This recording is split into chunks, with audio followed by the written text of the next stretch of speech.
Oyo State Governor Seyi Makinde has announced that he will reveal his preferred successor in January 2026. Makinde made the statement on Monday during the 11th Omituntu Ramadan lecture at the Government House Arcade in Ibadan, the state capital. The lecture, titled Benefits of Being a Good Neighbor, an Islamic Perspective, was delivered by Yunus Teliat, the Grand Chief Imam of Ogbomo land.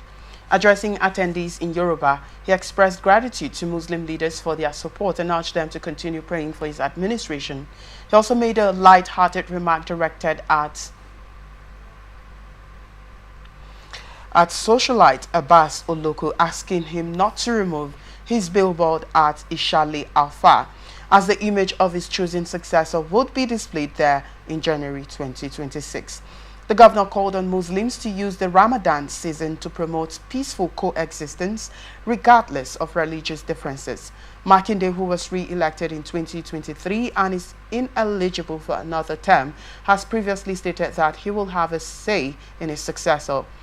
In October 2024, while receiving a report on public service reforms, he declared that he would influence the choice of the next governor, particularly within the PDP.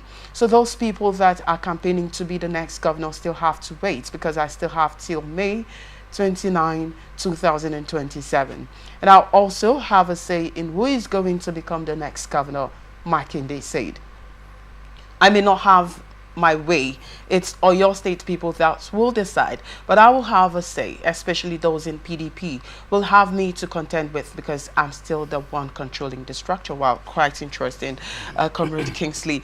I'd like to get your take on this, as Makinde is saying that he's going to reveal the next person to contend for the 2026 governorship election in Oyo State.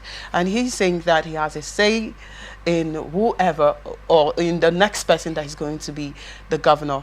Does this really mean that other parties who would want to contend for this position do not have a say, or you're not eligible to contest for this position, looking at, again, what actually took place in River State? I want you to couple that to this.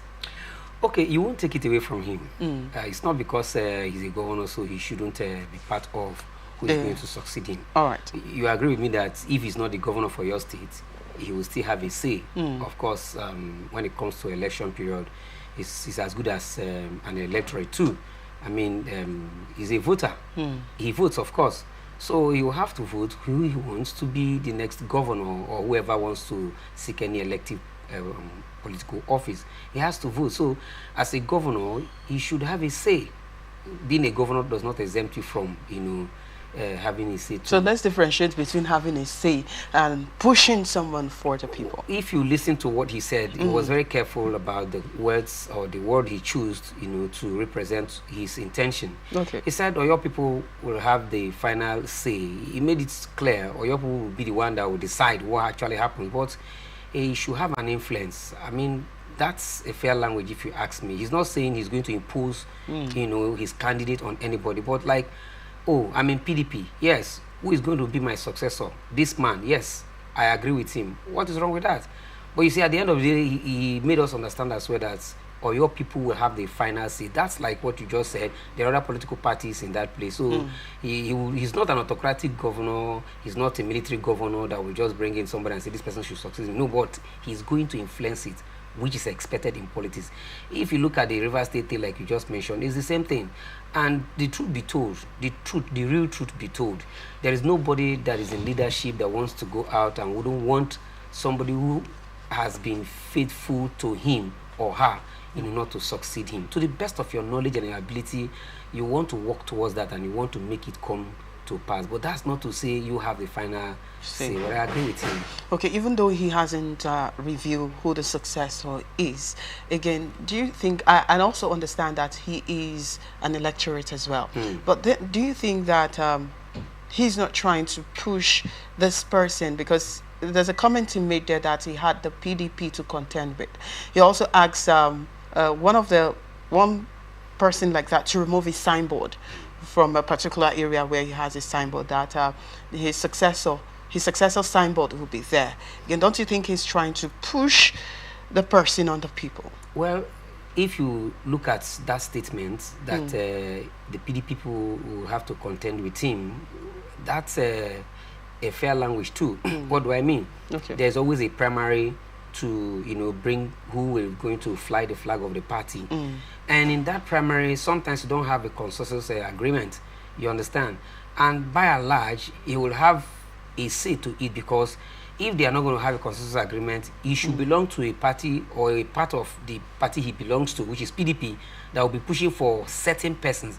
So he's not out of point if he says people will, you know, the people in his own party will have to contend with him on that. And then for that other one, he talked about the billboard. If you look at the statement, it was in the Ramadan kind period. of yeah. So I think it was just it's a joke in any case. Like he's trying to let this man know where you cite this thing is very important, and people are it's a strategic place rather. So, and I want to use that strategic place because that man is the person he was referring to is not a politician in any case. But this is a joke, and at the same time saying I love where this thing is cited, and I saw it, and I want to take advantage of it. That's just what I think is the meaning of that statement. Oh, quite interesting. He also made good remarks as regards the Ramadan we're talking about, because they just started their fasting on Saturday and of that. What would you also make of this remark too?